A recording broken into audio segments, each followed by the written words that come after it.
Je m'appelle Claude Gisselbrecht, je suis né en 1970, donc j'ai un peu plus de 50 ans, en Alsace. Je suis né à Sélestat, qui est la petite bourgade à côté de Dampmark-la-Ville. Je suis le petit-fils de Willy Gisselbrecht. Alors Willy Gisselbrecht, c'est le nom actuel du domaine, sachant que les Gisselbrecht sont venus en Alsace depuis l'Autriche au XVIIe siècle. Donc ils sont installés au XVIIe siècle, ils ont commencé à travailler sur des exploitations agricoles. Et petit à petit, en fait, ils ont commencé à se mettre à leur compte en rachetant un peu des terres, et notamment la terre viticole.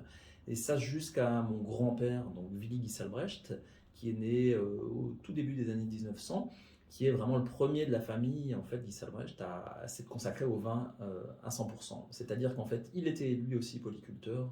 Il avait un peu de bétail, un peu d'élevage, quelques cochons, quelques céréales. Et c'est lui en fait le premier qui a décidé de se mettre au vin complètement. Et c'est lui qui a donné vraiment l'essor au domaine tel qu'il est aujourd'hui et qui a commencé à commercialiser ses premières bouteilles justement sous le nom de Willy Gisselbrecht, puisqu'à l'époque tout le monde faisait ça. C'était pas des marques, mais chacun avait le nom de son propre nom en fait sur ses bouteilles. Donc aujourd'hui en fait on perpétue un peu son héritage en quelque sorte en continuant à vendre les vins Willy Gisselbrecht. Voilà. Alors moi ma profession donc c'est viticulteur au sens large. Puisque nous avons donc un domaine viticole d'un peu plus de 17 hectares aujourd'hui. Donc nous produisons le vin à partir de nos raisins et que nous vinifions, que nous commercialisons auprès de nos clients. Moi, en me concernant depuis 1995, donc à la fin de mes études, j'ai rejoint mon père, mon frère, ma cousine, ma tante et mon oncle, voilà, tous ceux qui travaillaient à l'époque au domaine, donc depuis 1995.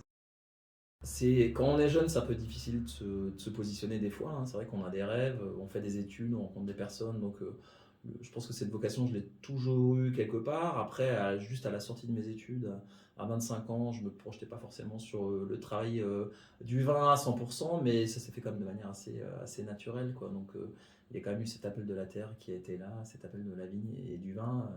Donc, je ne peux pas dire que j'ai eu des rêves qui ont été mis de côté pour ça. Voilà, j'aurais peut-être pu avoir d'autres expériences professionnelles un peu avant de venir, parce que je sais qu'aujourd'hui ça se fait de plus en plus, et ce qui est plutôt une bonne chose, c'est d'ouvrir un peu ces horizons. Donc moi à la fin de mes études j'ai quand même fait des stages qui étaient un peu en dehors du domaine viticole, mais voilà, je suis venu naturellement rejoindre l'aventure familiale.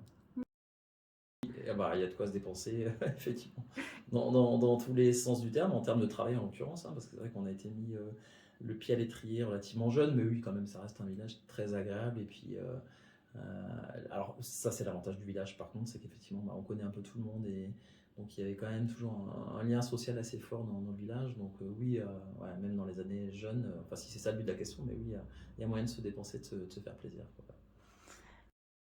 Alors vraiment, c'est-à-dire officiellement à partir de 25 ans. Maintenant, c'est vrai qu'avec mon père et la proximité de la cave, mes parents habitent juste à côté, donc c'est vrai qu'on a eu, dès qu'on avait du temps libre, dès qu'on avait besoin de nous, donc c'est-à-dire les week-ends, les jours fériés, les mercredis, on venait donner un coup de main pour travailler à la cave, à la vigne, à la vente, tenir le caveau.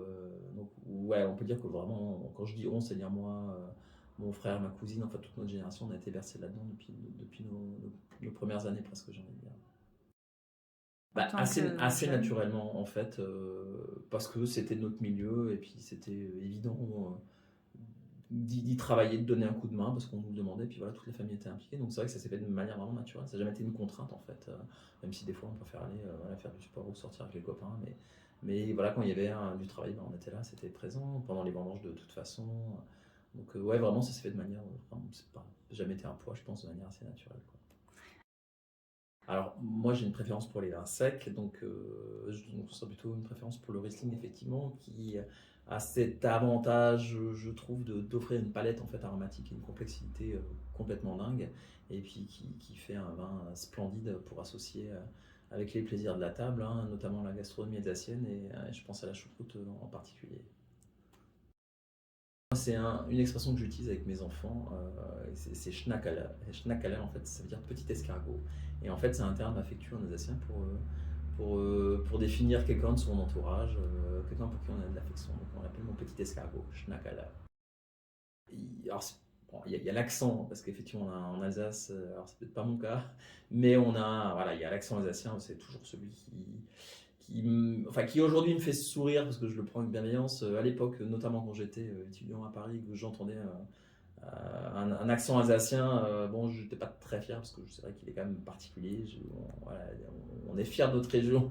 L'accent, c'est quelque chose d'un peu particulier. Aujourd'hui, voilà, ça me fait sourire avec bienveillance et puis ça fait vraiment confiance, ça fait partie de notre ADN, quoi. Donc on le revendique avec plaisir, quoi. C'est Niederscheffolsheim. D'accord. Voilà, il faut savoir qu'en Alsace, Heim veut dire maison. Donc il y a beaucoup de villages qui se terminent par Heim. Voilà, donc c'est la maison de Niederscheffol, qui veut peut-être aussi dire quelque chose en alsacien, mais voilà, il y a souvent une signification en fait dans les noms alsaciens. C'est Berg, c'est la montagne par exemple. C'est aussi beaucoup de villages qui se terminent par Berg. Voilà, c'est toujours souvent associé à un élément concret en fait. Avec plaisir.